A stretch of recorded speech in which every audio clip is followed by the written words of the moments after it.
Good morning. Happy Tuesday to you. My name is Evan Smith. I'm the pastor at Second Presbyterian Church here in downtown Stanton, and I'm coming to you today with your daily Lenten devotional. Today, in our journey of Holy Week, we're continuing in the story of where Jesus went after the triumphal entry, because he did several things. And one of the things he did is told to us in this story from the Gospel of Matthew. It's the 26th chapter. Beginning at verse 6. Listen now to God's word.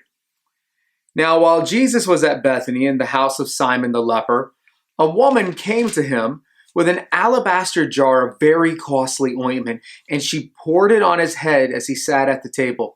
But when the disciples saw it, they were angry and said, "Why this waste? For this ointment could have been sold for a large sum and the money given to the poor." But Jesus, aware of this, said to them, "Why do you trouble the woman? She has performed a good service for me. For you always have the poor with you, but you will not always have me. By pouring this ointment on my body, she has prepared me for burial. Truly I tell you, wherever this good news is proclaimed in the whole world, what she has done will be told in remembrance of her." Then one of the 12, who was called Judas Iscariot, went to the chief priests and said, "What will you give me if I betray him to you?" They paid him 30 pieces of silver. And from that moment, he began to look for an opportunity to betray him.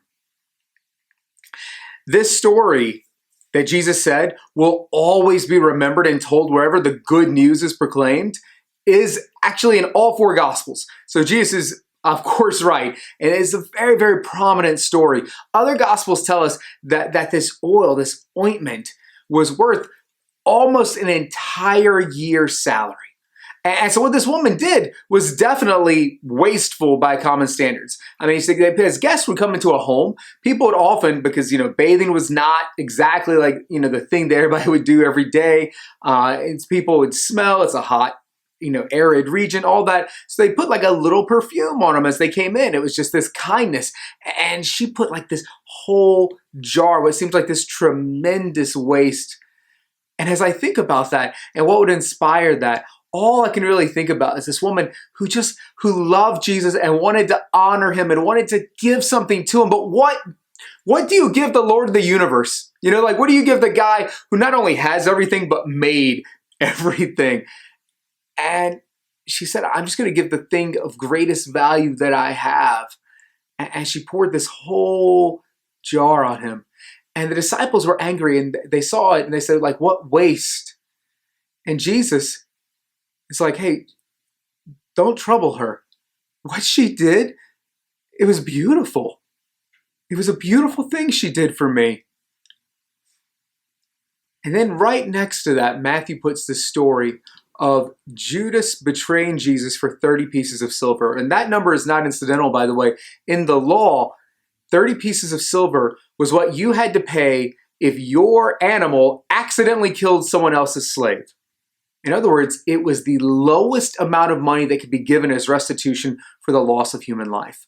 So here we have Judas on the one hand, who values Jesus at the lowest value it could possibly be esteemed under the law. And this woman who valued him at almost an entire year's salary. And the question for us today, I think, is where do we fall in this? How much do we value Jesus? Now, this is Holy Week, and so God always knows the truth regardless, but I really want us to think about this.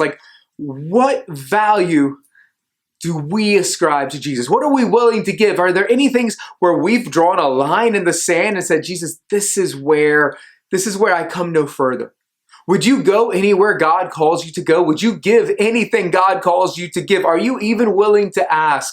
These are all the things I want you to wrestle with today and to think about today to help us to understand where we do value Jesus and then to realize where we should. Because Jesus is Lord of all and he is worth everything.